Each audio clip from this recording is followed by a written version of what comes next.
Top of the night, people. Assalamu alaikum wa rahmatullahi wa barakatuh. Ramadan Mubarak. Ramadan Mubarak. This is we going into the 6th day of Ramadan.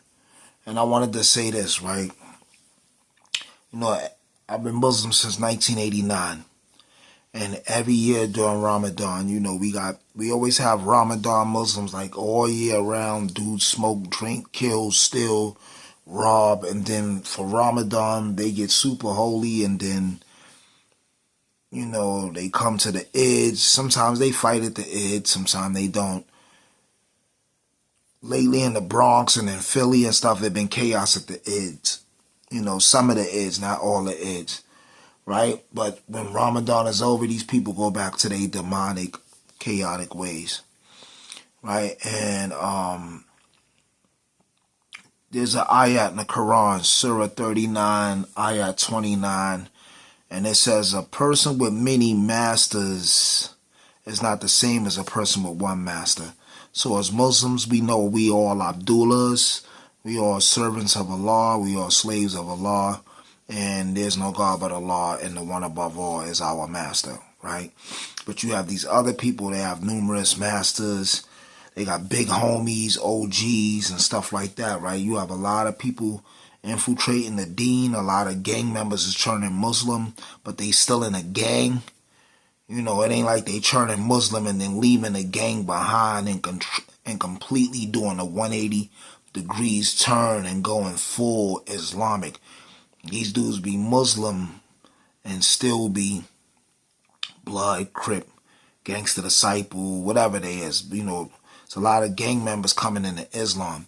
And you have people that's going to be like, oh, Islam is a religion. It's not a gang. You can be Blood and Muslim and Crip and Muslim.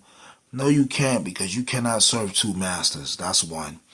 And then two, Islam is not a religion, people. Y'all getting that mixed up because y'all reading the English translation and y'all going by the English translation, and y'all listening to a lot of people who's institutionalized and indoctrinated themselves.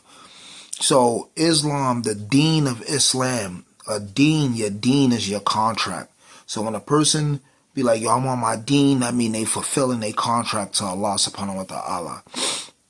When you hear dudes be like, yo, I ain't on my deen right now, boom, boom, boom, boom. They're not fulfilling their contract to Allah, right? So, you know, Islam is a spiritual military. Islam, Muslims is like a spiritual military. Islam is submission to the one above all, right? It's not a religion. You might read that in the Quran, but they're giving you an English translation to a word that you can understand. But Islam is a deen. Allah said, on this day I have perfected for you your deen, right? Not your religion.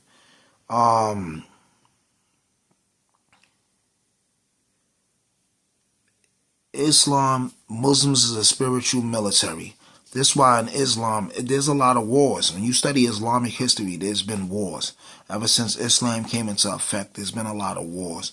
Because you have the Muslims, the believers in the one, who have to propagate and enforce the rules of the one, right? They have to spread the word that there's only one Ilah.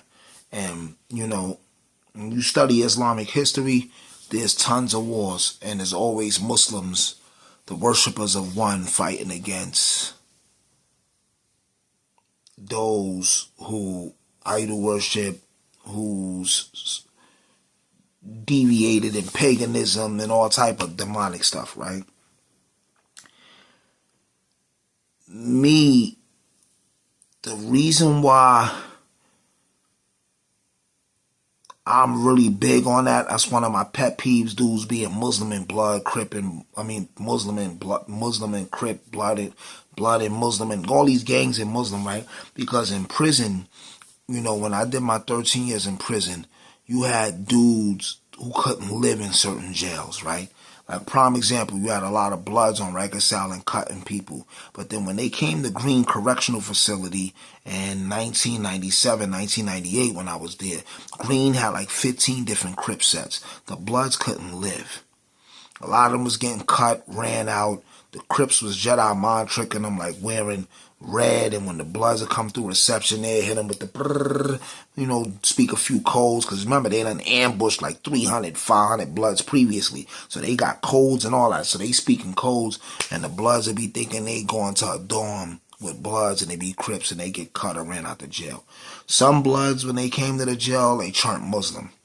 And eventually that wound up leading, we'll get into this another time, but that wound up leading into a big war with Muslims against the Latin Kings, the Nietas and the Trinitarios and Green. It was a big war because it was Bloods amongst our ranks. And the leaders of these Latino gangs and even the Crips, they was like, yo, we don't got no problems with the Muslims. Just send all them niggas out to the yard so we can rag them niggas, because they was on the island cutting us when we was outnumbered. If people come to Islam sincerely and they're going to change their life and take over a new fold, I respect it. But dudes using it as a hiding tactic, as a safe haven, or to appear holy, or to get the feds off their back, and all this stupid shit, that shit is not honorable. Stand on what you believe in and what you took your oath under, and die on your boat. A true pirate die on his ship. He sink with his ship. You know what I'm saying? So, just throughout my 13 years, I've seen a lot of infiltration. I run into dudes. And by the way, for the record too, I've been Muslim before prison, people. I've been Muslim before prison. I'll get into that later, but I've been Muslim since 14. And I'm third generation, fourth generation. I got aunts and uncles, my grandmother, brother. I got Muslims in my family, generations. So, yeah, I just seen, when I came home, I seen a lot of people who was Muslim in jail and wasn't Muslim no more. They was back to drinking or back to sniffing dope and shit like that. I'm like, damn, some of these brothers was brothers up north that was causing problems or getting into problems, and the Muslims was saving them and all type of shit. So, I put in a lot of pain for Islam. You know what I'm saying? When I was in the prison system from 95 to 2009, there was a lot of times where Muslims was outnumbered. The Bloods was deep. They was growing by the day. A lot of Muslims was converting. A lot of 5%ers was converting. A lot of people was turning Blood. I never been Blood. I never been Crip. I never been nothing but Muslim, right? And there was a lot of housing units that I went in, where it was Muslims playing both sides. They was saying they was Muslim, but they was loyal to the Bloods. That's when you had this thing called 50-50 love. In the early 90s, you had this thing called 50-50 love, but it was a lot of Muslims jacking the 50-50 love thing, and they was running with the Bloods. So I'm coming in certain housing units. You got the soft Muslim that's here for protection. You got the old timer Muslim. He probably was an ex-cracker, ex-dope fiend. So he faking it. He don't get busy. And then there might be two ox and they scared, and the rest of them is running with the Bloods on the low, right? So I come in. I don't give a fuck about nothing. I'm radical. I'm Army of Allah. And I'm putting on. I'm getting into fights. Niggas is wolf packing me. Different houses, I'm getting jumped, but I'm because I'm fighting for phone time and all that. Like I'm going in there, I'm putting on. And people who tell you, who know me in the state, they'll tell you, Iron was a different movie. I wasn't the toughest, illest nigga, but I definitely wasn't on no sucker coward shit. And I'm the original man-child. In prison, my name was Man-Child. That was my nickname, Man-Child. Iron Sheik is my Islamic name. I went by both names, but my prison name was Man-Child. I'm the original Man-Child. It was like 2-3 Blood niggas later that became Man-Child. They was running with the name, but they all got cuts on their face. All three of them got cuts on their face. I was in Kasaki with one, the big homie Geechee Dan got him shot. Got one of the Man-Child shot, and there was 2 other Man-Childs, I think, and they got cuts. Y'all see me, I don't got no cuts. I made it out of there in one piece, and it ain't just about being tough. You gotta be smart too. So I got the combination of intelligence with warriorism, But anyway, yeah, you have a lot of people infiltrating the deen. You even have gay masjids. in different countries, and even in America, you got niggas that's lizards on the low, and they taking a shahada and everything. You know, a lot of these imams don't know better.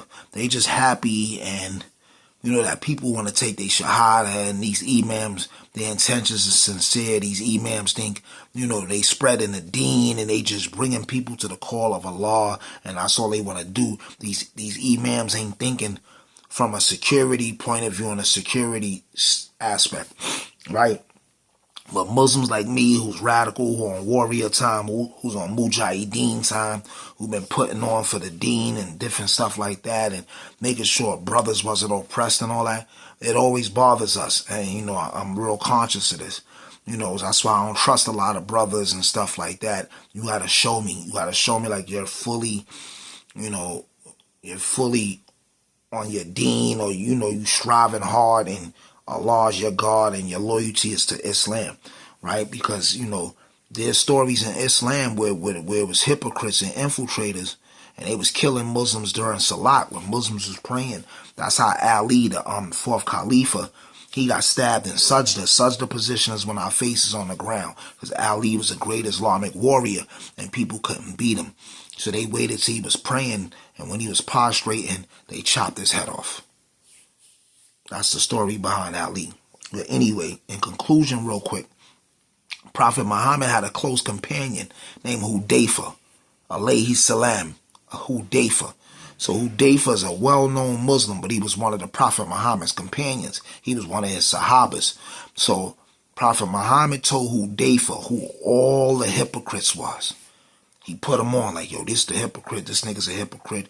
This nigga's a spy. He's a sucker. You know, I'm paraphrasing it, but Allah put Hudayfa on all the hypocrites. So Umar, who wound up becoming the second Islamic Khalifa, second Islamic leader after Prophet Muhammad's death. That's why you got the nation called the Umayyads. But Umar, who's a mighty Islamic warrior, he pressed Hudayfa one day like, yo, who's all the hypocrites? I know the Prophet told you who all the hypocrites was. So Hudayfa like, yo, I can't tell you. He entrusted in me that secret. I can't tell you who all the hypocrites is. I can't tell you not one of them. So, because Umar wanted to murder all of them. But check what Umar did. He watched Hudayfa for a long time. He watched him for like weeks. And he noticed when Hudayfa would make salat, when it was time for congregational prayer, Hudayfa would never pray next to the hypocrites. He would never make salat standing next to the hypocrites. So when they made group salat, congregational salat, the Muslims, Hudayfa would always be between the good Muslims, the Muslims he know was deening and pro-Islamic. He didn't never pray next to the hypocrites and the suckers, right? So Umar watched him, and Umar noticed that. And that's how Umar found out who all the hypocrites was. So I say that to say this, right? For Muslims who know what ijtihad is, using your ijtihad, right? If the companion of the Prophet, sallallahu alaihi wasallam, Hudayfa alayhi salam, if he didn't pray next to none of the hypocrites, that mean he wasn't jacking them. He wasn't fucking with them. I'm on that same type of time. You know what I'm saying? Like, I'm not praying next to no hypocrites. I salam. Assalamu alaikum. Wa alaikum assalam. You know, I salam the brothers, and I keep it moving, right? There's too many infiltrators in the deen. It's homos. It's all type of niggas, gang members. All type of shit is going on, right? I'm a loner, and I got sahabas. I got close companions I stick with, and it ain't a billion of us. It's enough of us though, and we stay among ourselves. We stay amongst ourselves. All of us is loyal. All of us is loners, but we strong, you know. But anyway, we army of Allah. We under the Salaf. The Salafi minhaj, the Salafi dawah. You know what I'm saying? We on that hawk. So anyway. So all the brothers that's out there that is blood and crip and gangbanging and all that, if y'all gonna come to this deen, y'all gotta get rid of all that foolery, bullshit, no drinking, no smoking. Leave all that gang shit behind, brother. You still ain't gonna be trusted. Might take some years, but earn your keep, champ. If you say you Muslim, bro, come in this thing and hold it down. Anyway, assalamu alaikum wa rahmatullahi wa barakatuh. Everybody, Ramadan Mubarak. I am Oxygen. Uno.